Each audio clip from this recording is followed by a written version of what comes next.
honestly, na-intimidate po ako sa kanya at first. Kasi, of course, you guys know his popularity and everything. But the more I got to know him, he's pretty chill and like, madali lang po siya. Tama no, this was shot in Aurora.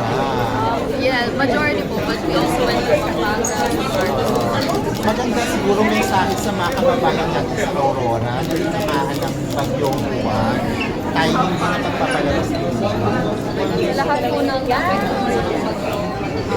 sobrang una sa lahat, I'm so very proud sa resilience po talaga ng mga Pilipino. Sobrang galing po mag-bounce back sa kahit anong challenge na hurdle man. Magpa-araw, magpa-ulan, but of course, it's not right. Now we have to